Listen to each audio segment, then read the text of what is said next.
Good morning and happy Mother's Day to all the mothers out there.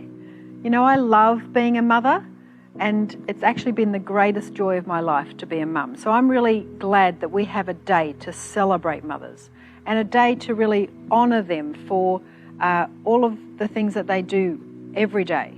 And for all of those small unseen sacrifices that mothers make, I really just want to honour you today. And can I encourage you mothers that you're actually amazing and that you're doing better, that you're doing a great job. No matter what the season is with your children right now, whether they're in a great season or are not a great season, no matter what your circumstances look like, and particularly no matter how you're feeling. You know, I heard a quote many years ago that I've really tried to live by. And that quote says that feelings are like children, that we should pay attention to them, but we should never let them drive. And so today, no matter what you're feeling, so if you feel great or if you feel overwhelmed, God's with you on this journey and you are doing better than you think. And so you can pay attention to those feelings, but don't let them drive you. Don't let those feelings drive you. Let God drive you. Before we go any further today too, I just want to acknowledge that being a mother comes in many forms. I want to speak to all women. So no matter if you're a biological mother or a spiritual mother or both, there are seasons for both of those. God has placed in the heart of every woman to be a nurturer, to be a carer, to be a protector, and to be an encourager of the children in their lives or the spiritual children in their lives. And so I just want to speak to all of us in that capacity, and even men who have that opportunity to nurture those around them. This applies to us all today. So on this nurturing and influencing journey, it's really good to stop and actually have a think, what's the purpose of this? What's the bottom line of this? I'm a bit of a bottom line kind of person. So if on my mothering journey, it's a long journey, but I like to think about what's the goal? What's the bottom line? And the goal for me has always been that our job is to get our children to Jesus. And I can't do that alone. I need help. And we can get help from books or courses. We can get help from lots of sources. But I've found that the best help that we can get is dependence on God. We can get distracted by what the world thinks is the goal. Like education, success, a good job, all of those are good, but they're definitely not the goal. In order to reach our goal, though, we need to live a life of dependence. What does that life of dependence actually look like? Well, how about this? If we see our children like a seed, I have some seeds here because if you know me well, you know I'm a bit of a prop person. So here's a seed, tiny seed. And in that seed, there's like a lot of unseen work before we see fruit. Proverbs 11:21 says that the seed of the righteous shall be delivered. But in the meantime, there's a lot of changing nappies and washing and feeding and cleaning, a lot of praying, a lot of never giving up and repeat. So our daily life is like a constant sacrifice as mothers. For all the gardeners out there, I just want to give us a picture of what that looks like. Now, I'm not really a gardener, so our lovely neighbours have lent me this stick, which is actually a small garden stake. So we have a seed and a small garden stake. Not a very big garden stake, but it has a lot of potential here. If I plant this seed, but I don't provide the stake, the seed will just grow wherever life takes it, along the ground, and it won't really have any purpose. But with this stake, it has the power. This stake here, has the power to bring direction and actually change the whole course of this plant's life. So there's essentially a lot of power in this stake. So if we can see our children like seeds that also need direction, We can also see that as mothers, part of our role is to provide that support stake and that framework for those seeds to grow. So just like there's power in this stake to shape the plant, there's power in the framework we provide as mothers to shape our children. The support stake that we provide is dependence on God. That's what it looks like. Dependence on God will shape the direction that our children's lives go in. So I've titled my message, The Power of Dependence, because it will bring support and direction like nothing else can.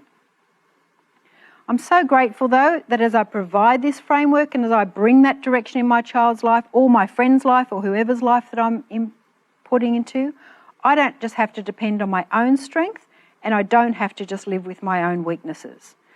I get to be in a relationship that I can depend on. Doesn't matter if my children see I'm not perfect. What matters is that they see I'm dependent. Psalm 121 verse 2 says, "My help comes from the Lord." Doesn't come from books, doesn't come from sources, doesn't come from friends. It comes from the Lord. And what a helper He is. Because we all know that on this journey there are so many cries for help as mothers. For me, the power of dependence is revealed in this one statement. More is caught than taught. Our life dependent on God will be caught by our children if they see it in us. It's not just telling them, but it's showing them. He has to be our source of life. Our lives need to reflect dependence on God. And our children learn that in every season, whether it's a good season or a bad season, that our trust, our hope is all in God alone. There's power in this kind of lived out dependence. Susanna Wesley is an inspiring example of a woman whose life reflected dependence. I'd love to be reading her whole story right now, and I would encourage you to look that up later. But briefly, Susanna Wesley had 19 children. That's amazing in itself. 10 of whom died before adulthood, 9 in infancy. She experienced a lot of financial struggle in most of her married life. She went through the trauma of having 2 of her family homes burnt to the ground. I can't even imagine, with 10 children, losing all of your possessions, losing everything twice. She homeschooled her children, so we all have sympathy for her on that level. But in spite of all of this, her main priority was her daily hour spent praying for each of her children and in time in the Word of God, spending time with God. Imagine looking after 10 children, like washing with no washing machine, cooking meals for that many children without microwaves, all of those things that we take for granted. But still being so dependent on God that you prioritise that hour every day. That's inspiring. What her children saw was a life-giving, God-honouring, dependent relationship, and as a result of it, her children became world changers. They brought revival, and they've turned people back to the gospel. So that's the power of a dependent mother. But living a life of dependence is actually a choice. It's a daily choice, and we have to make that every day. It's not a natural path to go on, not for most of us anyway. We have our gifts, we have our talents, we often feel like we're doing okay. So of course there are obstacles to that dependence. I want to have a look at just a couple of those obstacles before we just move into what dependence actually looks like for us. So a couple of the obstacles I want to look at. The first one is self-sufficiency. So that's just going with our own natural strengths, going with our own natural gifts and talents, and feeling like, well, I'm doing okay. But God's heart is for us to daily rely on Him and to daily depend on Him. Sometimes it's not till we get to the end of ourselves that we do that. But imagine being able to reach for God even when things are going well, even when we're doing great, even when our children are doing great. Imagine living a life where we weren't just thinking about and depending on ourselves. Psalm 127 verse 3 says, "Children are an inheritance from the Lord." So they're from Him. Their personality is God's idea. Their gifts are God's idea and their purpose is his idea. He knows them even better than we do. That's why we need his help, we need his wisdom, and we need to not just be relying on ourselves. But God won't give us his help if we don't seek it. He's a filler. God's a filler. So if we make room for him, if we make room to be dependent on him, then he'll come in and fill those places and equip us like we need. So the second obstacle that I found to dependence is when we just fall back on raising our children how we were raised. That's good or bad. I was raised by an amazing mother. She, displayed so much of the qualities that I wanted to display myself as a mum. But sometimes good can be the enemy of great. And God's not so much about good and bad as he is about life. He wants us to not just be a good parent, but a life-giving one who imparts a life of God into our children. You know, that's easy to say, but what does that mean in our lives? What does that look like? Well, if he's the source of life, then dependence on him brings life. So it will bring life to our children. John 10:10 says, I have come that you might have life and have it to the full. He's a life-giving God, and if we impart that to our children, then it will bring life to them. But that takes a purposeful choice. We have to seek him, and we have to not stay or fall into the habit of just mothering from our past experiences. The third enemy that I've seen is on dependence is regret. You know, sometimes we think we'd love a second go at it. I know I have. I have thought often about, just have another turn of raising Mitchell. Or even at least a second go at a day, or a specifically overwhelming hour, or even part of a day. We can get to the end of our day and we can feel overwhelmed, or we can feel, I could have done better, but it's not about regret. I heard a great analogy, though, that says if I had $86,400 and someone stole $3 or even $300, how much time would I waste worrying about it and not just enjoying the $86,000 I had left? You know, I want to encourage you, mums. We have 86,400 seconds every day with our children. We can't allow those small snippets of time where perhaps we haven't done a great job or we're feeling like we've failed in something. We can't allow that to rob us any more of our time or our input or our thoughts. We need to choose to not dwell there, because we're not perfect and that's okay. But we have 86,400 seconds every day. So let's not allow ourselves to regret. Let's actually allow ourselves to experience the joy of the 86,000 perhaps that we did good in. Let's not regret and let's not overthink. But focus on the right thing. We need to focus on the right thing. So we need to lay aside these enemies to our dependence on God. We need to search our hearts and we need to choose daily to resist it. That temptation to be self-sufficient, that temptation to regret things, and that temptation to focus on or to fall back on old habits and old experiences. So we've looked at the obstacles to dependence, but what does it look like to be dependent? What does it mean for us? What we're going to look at is the power that it will bring to our children's lives if we can cultivate this habit and choose daily dependence. John 15:5 says, I am the vine, you are the branches. If you remain in me, that's dependent on me, and I in you, you will bear much fruit. And that's the fruit of dependence. And apart from me, without dependence on me, you can do nothing. Dependence on God means that we bear fruit in our own lives and in our children's lives. What a promise that is. I love that promise because it's a promise from God's word for us. If we recognise that without dependence on him, though, we can't be vessels for God's direction in our children's lives.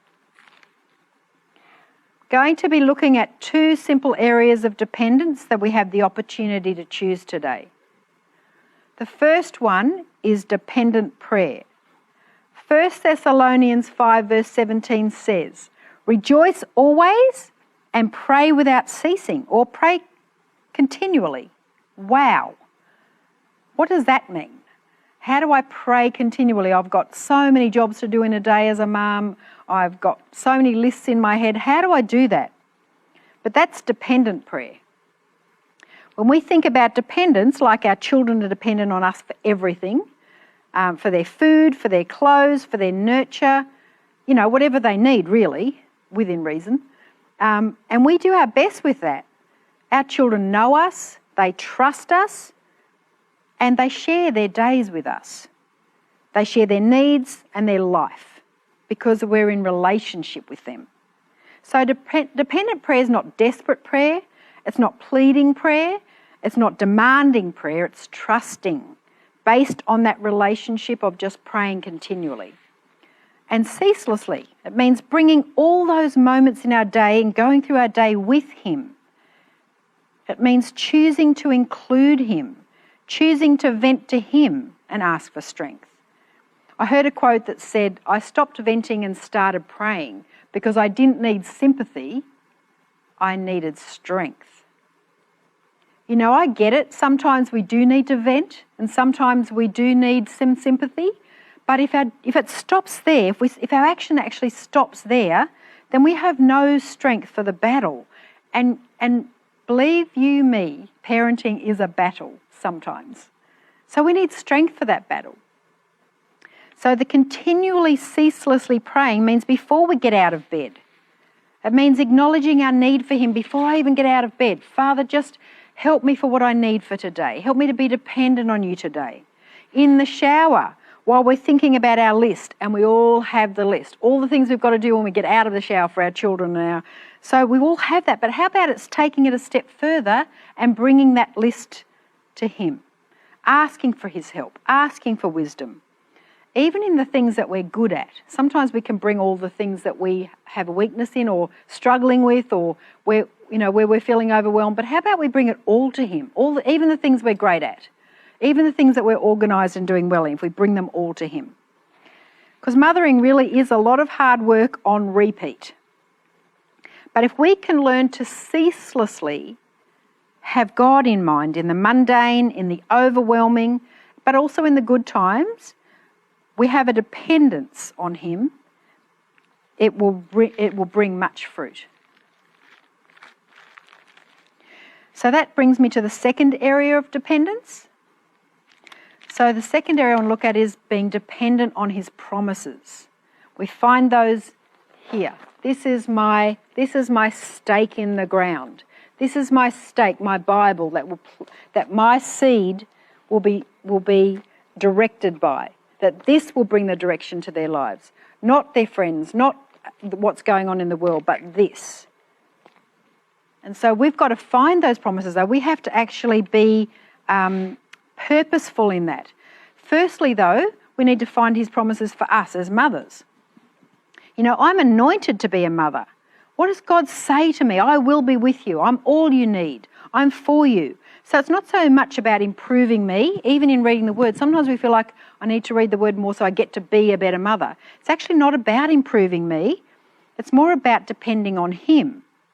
In fact, every situation, every act of God in our life, and our children are an act of God in our life, believe you me, because they're an inheritance from Him.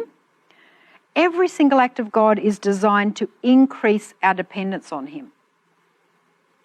Colossians 2 verses 6 to 7 says, "Continue to live your lives in Him, rooted and built up in Him, strengthened in the faith."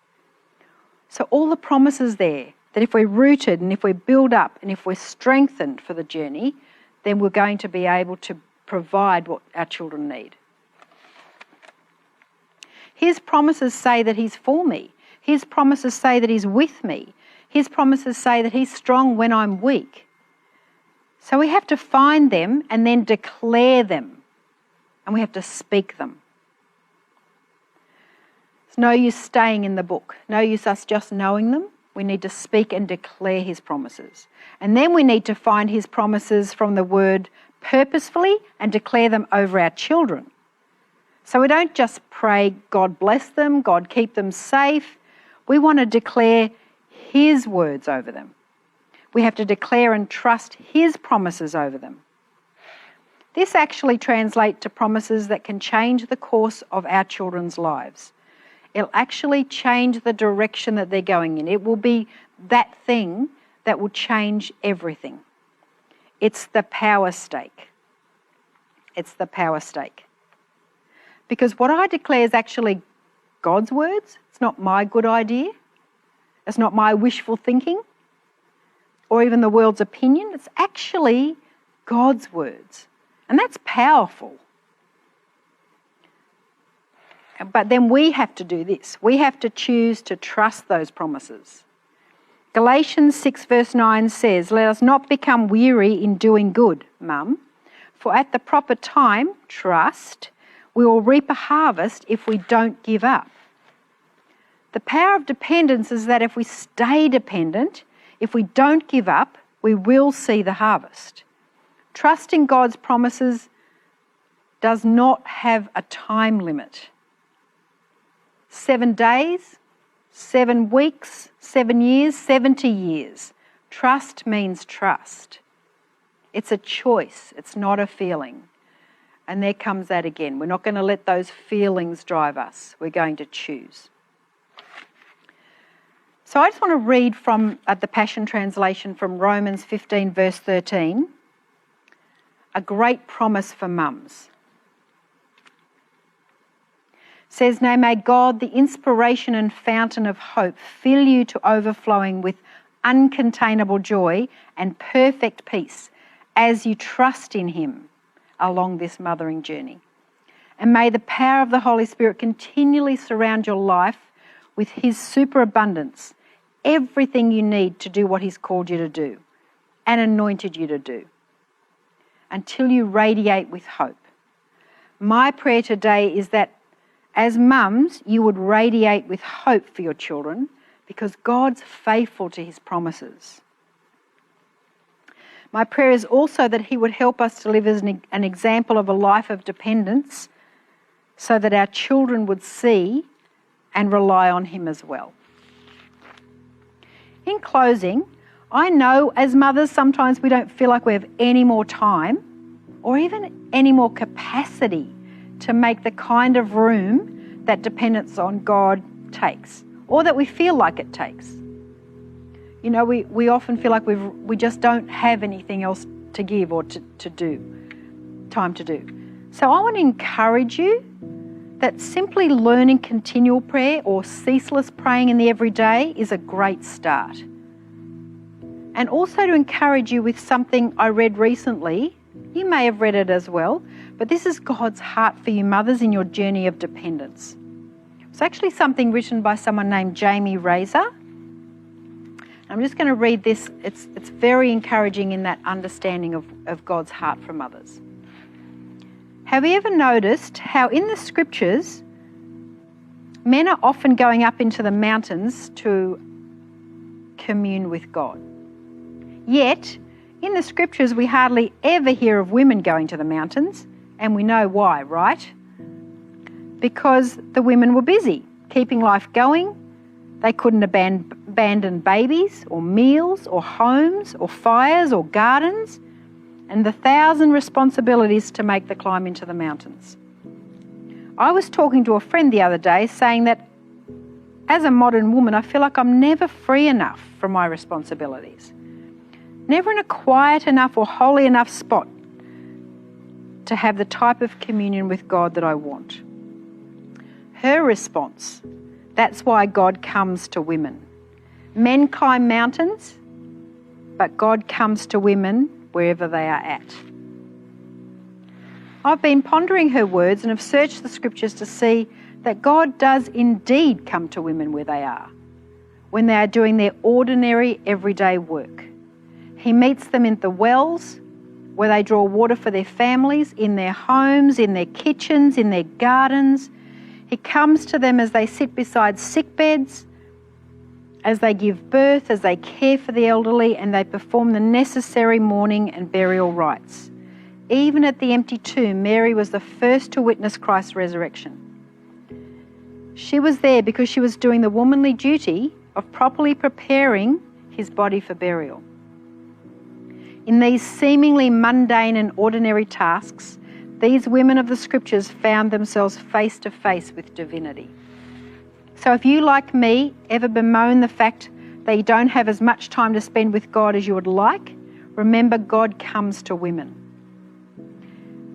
He knows where we are and the burdens we carry. He sees us. He's with us.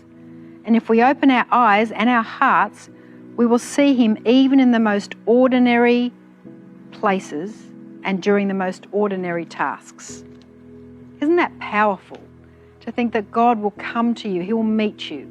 So if you're feeling a little overwhelmed with even just trying to be dependent on God, just know that he comes. As we make that little bit of room for him, he comes.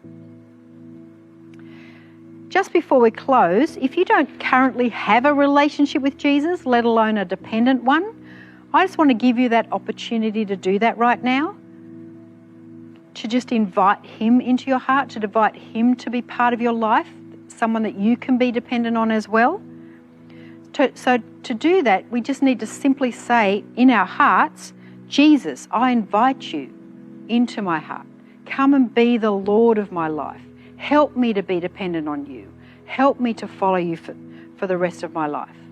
And if you've actually done that this morning for the first time, we'd really love to hear from you. So if you've done that, you can get onto our website and just let somebody know, and we'll be able to help you a little bit with that journey. So God bless you this morning, and happy Mother's Day.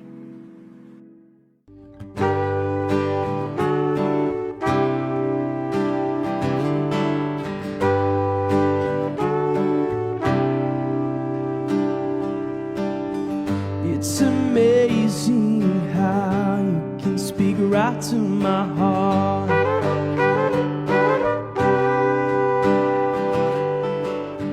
Without saying a word, you can light up the dark. Try as I may, I can never explain what I hear when you don't say a thing.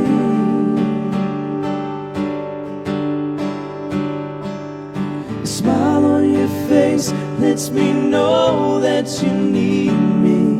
There's a truth in your eyes saying you'll never leave me.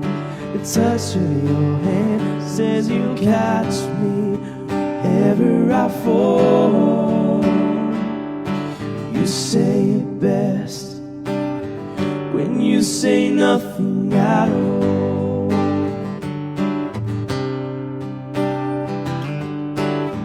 All day long I can hear people talking aloud.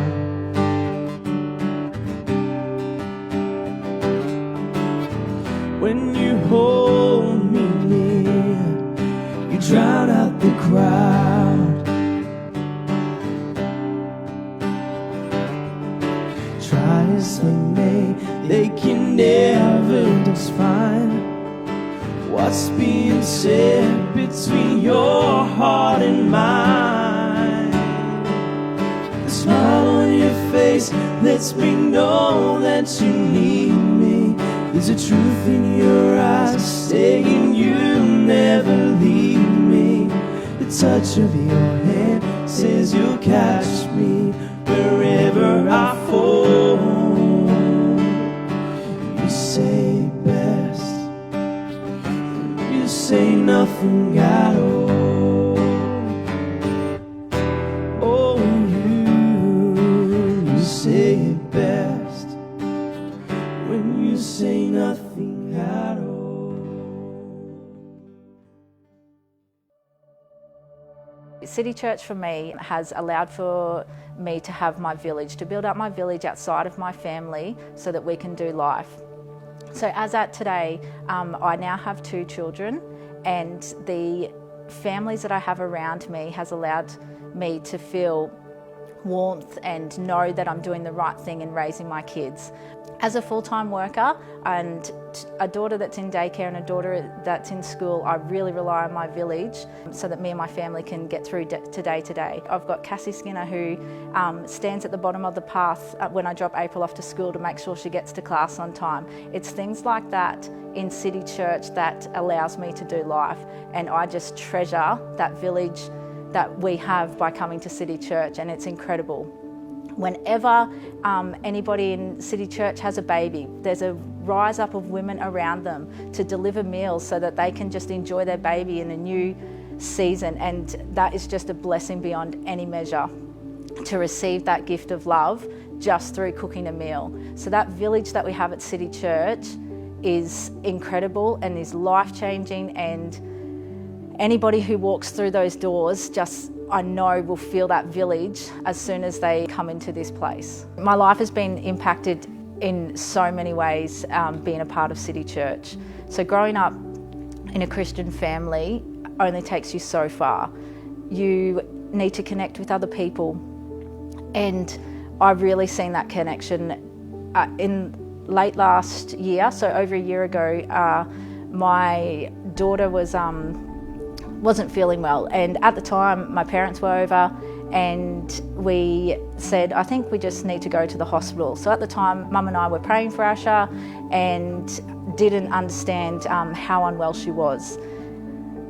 When we got to hospital, it was a code red or whatever they called out, and we were rushed into the resuscitation area. Asha was diagnosed with bronchiolitis and pneumonia and was in ICU for 3 nights. So at the time we were thinking, oh yeah, she's not that unwell. But immediately as Mum and I left off to the hospital, Dad contacted people within our church, and that's where I value this village. We can rely on people straight away to walk the journey with us when we're in this fight, when everything is up against you, and you can connect to people and call out and get support that you need to fight that battle with you. So in that time when we were in ICU, we had very quickly the whole church praying for our little girl. We were told by the doctors that she would get worse. By day 3, it would be the worst that we would see her in this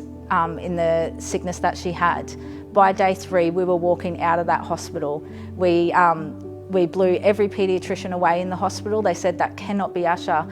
That little girl playing there cannot be Asha. And I knew in that time that God had miraculously healed her. Not only that, but it was because of the church family that I had around me praying that we were able to shock them with her having a miraculous healing. I give to City Church as it means so much to me to be able to be a part of something greater than my own little world.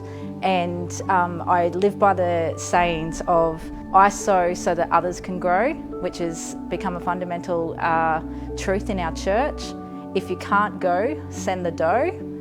And giving changes the lives of others. As we know, Jesus gave his whole life to change this world, and my little bit in giving will touch generations in the future that I don't even know about. So I want to be a part of that.